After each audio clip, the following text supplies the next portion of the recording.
കാവിശ്ശേരിക്ക് പൊതുവെ ഇത്ര പേരുണ്ടായ പോരാ. പക്ഷെ ഇന്നലെ ഈ അടുത്ത ദിവസങ്ങളിൽ അതിഭീകരമായ ചൂട് എന്ന് പറഞ്ഞാൽ വീട്ടിൽ നിന്ന് ഇറങ്ങാൻ തുടങ്ങുമ്പോൾ വേണോ എന്ന് 1000 വട്ടം ചോദിച്ചിട്ടാണ് ഓരോരുത്തരും ഇറങ്ങുന്നത്. അപ്പൊ അതിന്റെ പരിമിതി ഇവിടെ വന്നിരിക്കുന്നവരുടെയും മനസ്സിലുണ്ടാവും, വരാൻ ഇനി ഉള്ളവരും അവരും എത്തും എന്ന് നമുക്ക് വിചാരിക്കാം. കുറച്ച് വൈകിട്ടായാലും ഈ സംശയത്തോടു കൂടിയിട്ടാവും ഇരിക്കുന്നുണ്ടാവും. എന്തായാലും വളരെ തിരക്ക് പിടിച്ച ഒരു പരിപാടിയായിട്ട് ഇത് മാറാൻ പോവാണ്.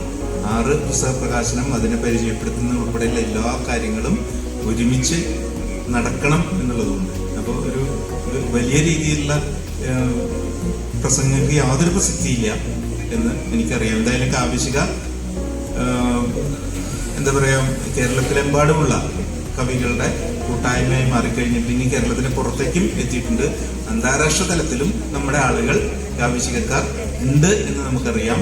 അപ്പൊ ഇത് വിപുലപ്പെട്ടുകൊണ്ടിരിക്കുകയാണ്. അനുനിമിഷം വിപുലപ്പെട്ടുകൊണ്ടിരിക്കുന്ന ഈ സാഹിത്യ കൂട്ടായ്മയുടെ പരിപാടി വിജയിപ്പിക്കുന്നതിന് എത്തിച്ചേർന്ന എല്ലാവരെയും അഭിവാദ്യം ചെയ്യുന്നു.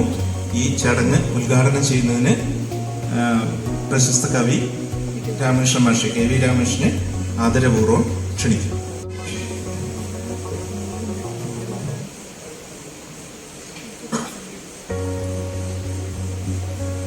കൂട്ടുകാരെ, കാവ്യശിഖ കുടുംബാംഗങ്ങൾ,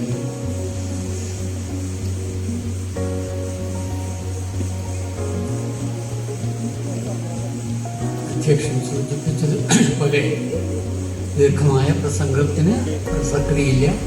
നമുക്കിവിടെ 6 പുസ്തകങ്ങൾ അതിൻ്റെതായ എല്ലാ ചടങ്ങുകളോടും കൂടി പ്രകാശിപ്പിക്കാനുണ്ട്.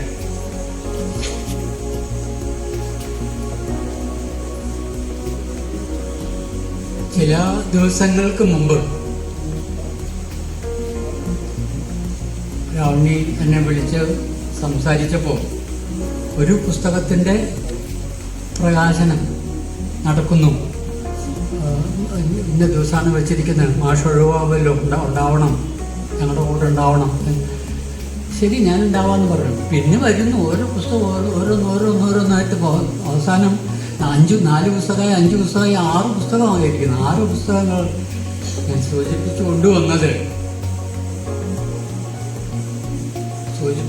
കൊണ്ടുവന്നത് നേരത്തെ ഇവിടെ കാവ്യശിഖയുടെ തേരാളി എന്ന് വിശേഷിപ്പിച്ച് കേട്ടു. എൻ്റെ സുഹൃത്ത് ശ്രീ രാവണി നല്ല അദ്ദേഹത്തിൻ്റെ സംഘാടന മികവിൽ ഞാൻ അസൂയാലുവാണ് സ്വല്പം.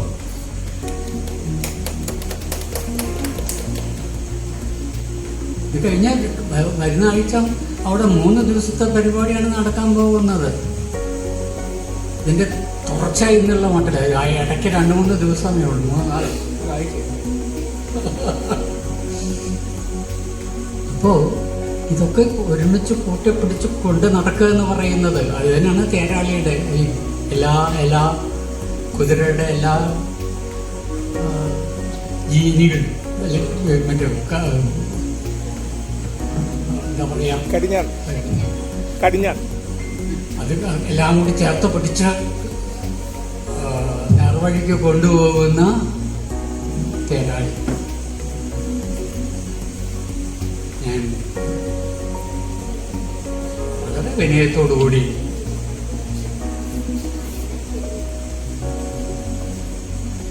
രാവണനെ അഭിനന്ദിക്കട്ടെ.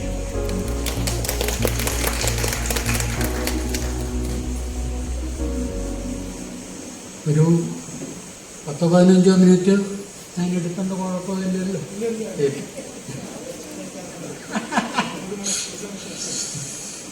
ഞാന്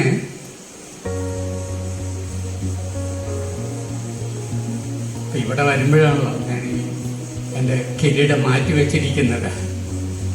ഇവിടെ വന്ന് കയറുന്നത് വരെ എൻ്റെ മനസ്സിലുണ്ടായിരുന്ന കിരീടം വിനയകുമാർ തലയിലിട്ട് വെച്ചിട്ടുണ്ട്. എനിക്ക് വേറൊരു കിരീടം തന്നിരിക്കുകയാണ്. ഇത് എൻ്റെ കുടുംബാംഗങ്ങൾ തരുന്ന എന്ത് കിരീടവും ഒരു കിരീടവും തന്നില്ലെങ്കിലും വിരോധമൊന്നുമില്ലാത്ത മനസ്സാണ് എൻ്റെ. അതുകൊണ്ട് ഏത് ചുമതല എനിക്ക് പറ്റാവുന്ന ഏത് ചുമതല ഏൽപ്പിച്ചാലും ഞാൻ സന്തോഷത്തോടെ, വിനയത്തോടെ, ആഹ്ലാദത്തോടെ ചെയ്യും. ഞാൻ ഈ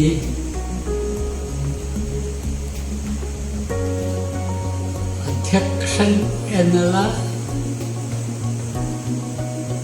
പദം വെച്ചുകൊണ്ട് ഞാനിങ്ങനെ ആലോചിച്ചു വരികയായിരുന്നു, എന്താണ് അധ്യക്ഷൻ പറയേണ്ടത്. അപ്പോഴാണ് എനിക്ക് എൻ്റെ ഓർമ്മയിൽ വന്നത് എടശ്ശേരിയുടെ ഒരധ്യക്ഷ പ്രസംഗം എന്നൊരു കവിതയുണ്ട്. നിങ്ങൾ ആരെങ്കിലും കണ്ടിട്ടുണ്ടോ എന്ന് എനിക്ക് അറിഞ്ഞുകൂടാ, ചിലർ കണ്ടിട്ടുണ്ടാവും. കവിതയിൽ അത്രയും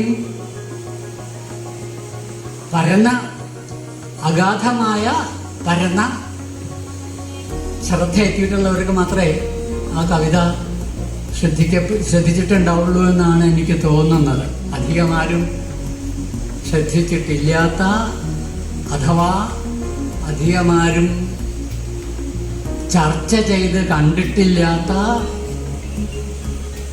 പഠനങ്ങൾ എഴുതി കണ്ടിട്ടില്ലാത്ത ഒരു കവിതയാണ് ഒരധ്യക്ഷ പ്രസംഗം. പേര് കേട്ടാൽ തന്നെ ഒരു കവിതയാണെന്ന് തോന്നുന്നു, സംശയം തോന്നില്ല ആൾക്കാർക്ക്. പക്ഷെ എടശ്ശേരിയുടെ മനോഹരമായ കവിതയാണ്, അതിമനോഹരമായ കവിതയാണത്. അത് ആ പേരുകൊണ്ടാവും തോന്നുന്നു അധികം ശ്രദ്ധിക്കാതെ പോയിട്ടുള്ളത്. പാലക്കാട്ടോ മറ്റോ 1955 പാലക്കാട്ടോ മറ്റോ നടന്ന ഒരു കവി സമ്മേളനത്തിൽ ചെയ്തിട്ടുള്ള അധ്യക്ഷ പ്രസംഗം ആണത്.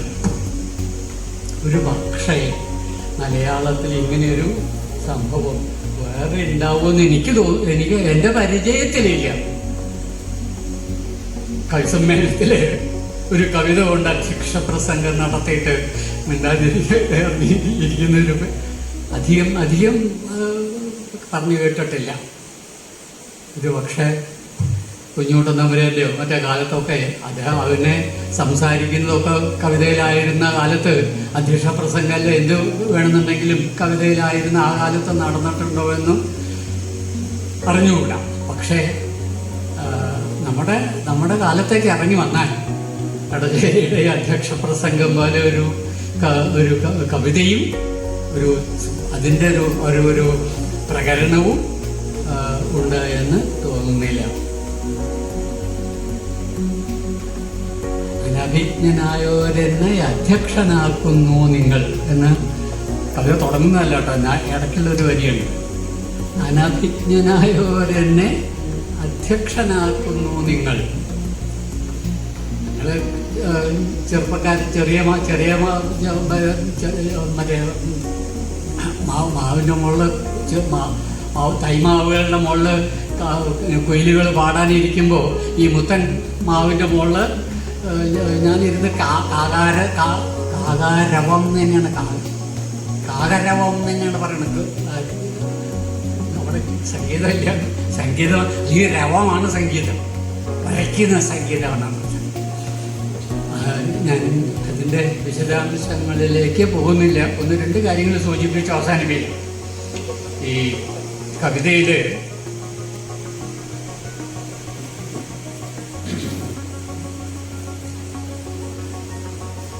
ഈ കവിതയുടെ പ്രത്യേകത ശ്രദ്ധിച്ചിട്ടില്ലാത്തവർക്ക് ശ്രദ്ധയിൽ പെടാൻ വേണ്ടിയിട്ടാണ് ഞാൻ പറയുന്നത്. കവിത ഉള്ളിലുള്ളവരെ എനിക്ക് എവിടെയെങ്കിലും പഴിച്ചിട്ടുണ്ടെങ്കിൽ ചൂണ്ടിക്കാണിച്ചു തന്നോളൂ, സന്തോഷം. അദ്ഭുതമേ കാവ്യശില്പം, സ്വേച്ഛ പോലെ കവിയിരുന്ന് അന്യമാകും ഒരു ലോകം മെനയും കർമ്മം ആണ് കവിത. അന്യമാകും ഒരു ലോകം മെനയുമായിട്ടാണ് ഈ ലോകത്തില് അദ്ഭുതമേ കാവ്യശില്പം. കവിതയിൽ കാവ്യശില്പം എന്നൊക്കെ പറയുന്നത് വളരെ പഴഞ്ചൻ ഏർപ്പാടാണ്. എങ്കിലും അങ്ങനെയൊന്നുണ്ട് എന്നെങ്കിലും നമ്മൾ ധരിക്കണം. ആരറിവത് അതിന് തത്വം, കാവ്യശില്പത്തിൻ്റെ തത്വം ആർക്കറിയാം? ഇത് അന്വേഷിച്ച് ഞാൻ എല്ലാ കവിതാ ക്ലാസ്സുകളിലും കാവ്യാചാര്യന്മാരുടെയും ഒക്കെ പുറകെ പോയി നോക്കി. എന്നിട്ട് ഒന്നും ശരിയായി ഒന്നും കിട്ടിയില്ല. ഓരോരുത്തരും എന്നെ അത് പറഞ്ഞു ഇത് പറഞ്ഞു, എന്നെ പറഞ്ഞ് വീട് കൂട്ടി, എന്നെ പറഞ്ഞു അങ്ങനെയൊക്കെ കവിത പറയുന്നു. അവസാനം ചെന്ന് പെട്ടത് ഒരാചാര്യൻ്റെ മുമ്പിലാണ്, ഒരാശ്രമത്തിൽ ഒരാചാര്യൻ്റെ മുമ്പിലാണ്. ആ ആചാര്യൻ്റെ അടുത്ത് ഒരു പഞ്ചവർണ്ണ കിളിയും ഇരിക്കുന്നുണ്ട്. ആചാര്യൻ ആരാന്നുള്ളത് വിശദീകരിക്കേണ്ടതില്ലല്ലോ. അദ്ദേഹം എനിക്ക് പറഞ്ഞു തന്നു കവിതയുടെ രഹസ്യം, കവികർമ്മത്തിൻ്റെ രഹസ്യം, കാവ്യശില്പത്തിൻ്റെ രഹസ്യം.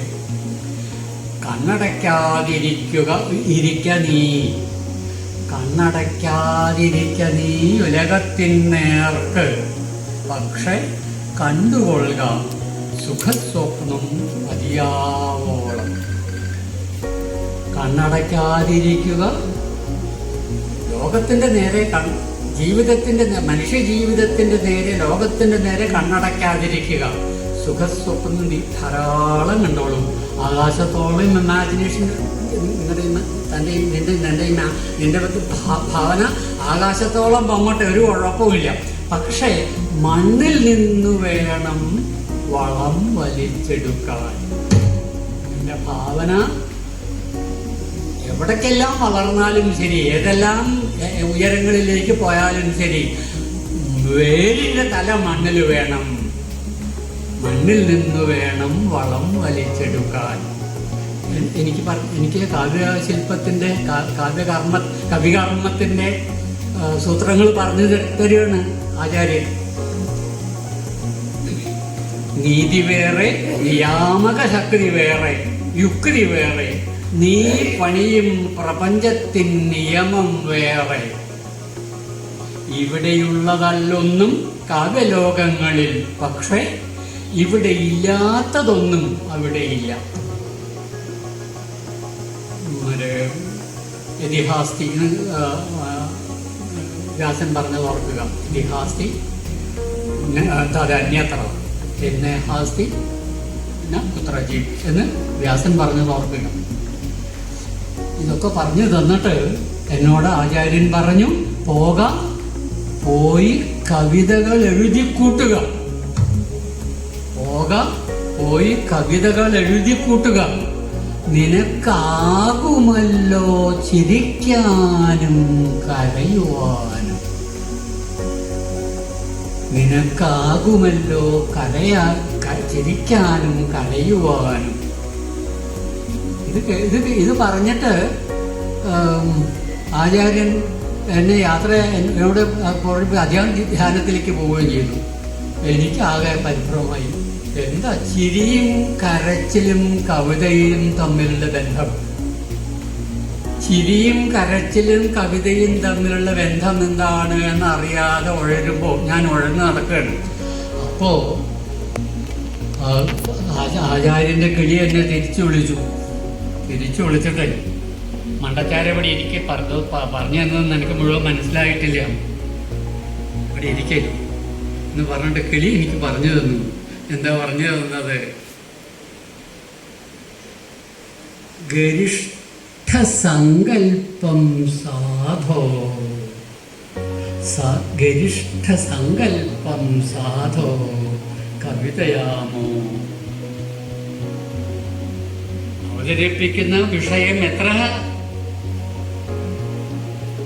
സമ്പന്നമായാലും ശരി, എത്ര ഗരിഷ്ഠമായാലും ശരി, ഗരിഷ്ഠ സങ്കല്പം സാധോ മണ്ടച്ചാരയെന്ന് തന്നെയാണ്. കവിതയാമോ, കവിതയാവണം എന്നുണ്ടെങ്കിൽ മറ്റു ചിലതും കൂടി വേണം. എന്നിട്ട് ആ മറ്റു ചിലത് എന്താണെന്ന് പറഞ്ഞു കൊടുക്കുകയാണ് കിളി. വിശാലമേ പ്രപഞ്ചത്തിൻ നേർക്കയും സ്നേഹത്താൽ തത്തും വികാര തീവ്രത എന്നുണ്ട് അതിന് നാമം.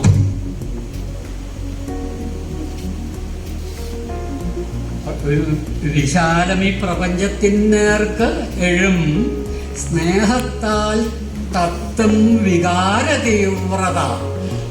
പണ്ടുള്ളവർ പറയാറുണ്ട്, നമ്മൾ എന്ത് എഴുതുകയാണെങ്കിലും ഇമോഷണലൈസ് ചെയ്യണം, വികാരവൽക്കരിക്കണം, ഇമോഷണലൈസ് ചെയ്യണം എന്നൊക്കെ പറയാറുണ്ട്. അതിനൊന്നും ഇപ്പോൾ സമയമില്ലേ. ഈ വികാരം എന്താണെന്ന് അറിഞ്ഞൂടെ, വികാരവൽക്കരിക്കുക എങ്ങനെയാണെന്ന് അറിഞ്ഞൂടെ, നമുക്കതിന് സമയവുമില്ല. അത് പറഞ്ഞപ്പോൾ ഓർക്കുകയാണ്.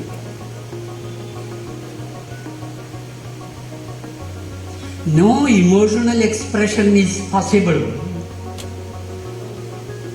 No emotional expression is possible without rhythm. എന്നൊരു വാചകമുണ്ട്. ഒരു പറഞ്ഞത് അതെന്നറിയും അരവിന്ദ ഘോഷാണ്. ഇന്ത്യയെ പടിഞ്ഞാറൻ നിരൂപകന്മാരെ മുഴുവൻ വർപ്പിച്ച ഇന്ത്യയുടെ മഹാകവി അരവിന്ദ ഘോഷ്, മഹർഷി അരവിന്ദ ഘോഷ്.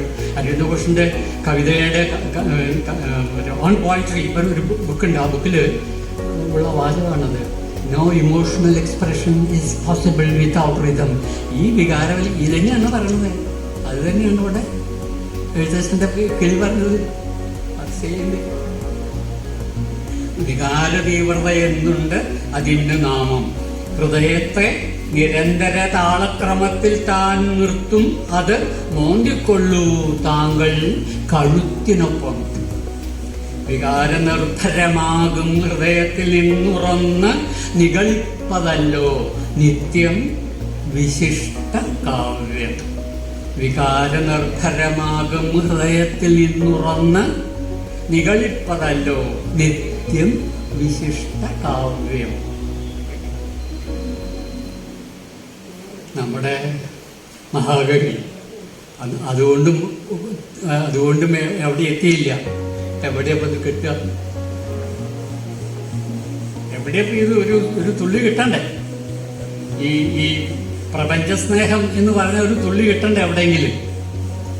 എന്നിട്ട് ഒരിക്കൽ അവസാനിപ്പിക്കുന്നതാണ്. ഞാൻ ദീർഘമായിട്ട് കടന്നു പോകുന്നില്ല. ഒരിക്കൽ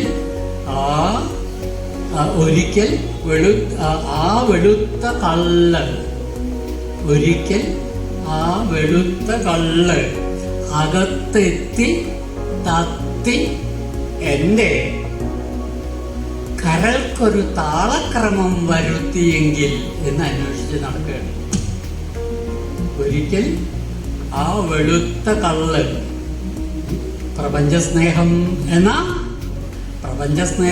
എന്ന അത്യുദാരമായ വെളുത്ത കള്ള് ഒരു തുള്ളി കിട്ടിയിട്ട് അതൊന്ന് ഒരിക്കലാ വെളുത്ത കള്ള അകത്തെത്തി തത്തി എൻ്റെ കരൾക്ക് ഒരു താളക്രമം വരുത്തിയെങ്കിൽ. എൻ്റെ മനസ്സിലൊരു താളക്രമം, എനിക്ക് ഞാൻ പറയുന്നതിലൊരു താള സംവിധാനം, താളക്രമം ഉണ്ടാവണമെന്നുണ്ടെങ്കിൽ ഞാൻ നൃത്തം. കാവ്യശിഖയുടെ സുഹൃത്തുക്കളിൽ ഒരു ദിവസത്തിൽ ഒന്നിൽ കൂടുതലല്ല, രണ്ടിൽ കൂടുതലല്ല, 4 or 5 കവിതകൾ എഴുതുന്ന സുഹൃത്തുക്കളുണ്ടെന്ന് എനിക്കറിയാം. ദിവസേന എഴുതിക്കൊണ്ടിരിക്കുന്നവരുണ്ട്. എഴുതുക മാത്രമല്ല, എഴുതുകയും എഴുതിയ കവിതകളെ കുറിച്ച് പരസ്പരം അഭിപ്രായം പറയുകയും വിലയിരുത്തുകയും ഒക്കെ ചെയ്യുന്ന സുഹൃത്തുക്കളാണ് നിങ്ങളെല്ലാവരും തന്നെ. ഇവരോടൊക്കെ എനിക്ക് അപേക്ഷിക്കാനുള്ള ഒരു കാര്യം, ഈ വെളുത്ത കള്ള് ഒന്ന് എവിടെയെങ്കിലും അന്വേഷിച്ച് പ്രപഞ്ചസ്നേഹം എന്ന വെളുത്ത കള്ള്. കൽഷപ്പ് പോലെയല്ല പറയണ കേട്ടോ, തെറ്റിദ്ധരിക്കരുത്, എന്നെ ഓടിച്ചിട്ട് തല്ലരുത്. പ്രപഞ്ചസ്നേഹം എന്ന വെളുത്ത കള്ള് അതിനോട് ബന്ധിപ്പിക്കും. ഈ പ്രപഞ്ചസ്നേഹം എന്ന വികാരത്തോട് ബന്ധിപ്പിക്കുമ്പോഴാണ് നമുക്ക് അവതരിപ്പിക്കുന്ന ഭാവം മുഴുവൻ ഇമോഷണൽ ആവുന്നത്. അങ്ങനെ ഇമോഷണൽ ആവുമ്പോ, വികാരവൽക്കരിക്കപ്പെടുമ്പോ അവതരിപ്പിക്കുന്നത് താളക്രമത്തിലാവുകയെ താളക്രമത്തിലെ അവതരിക്കുകയുള്ളൂ.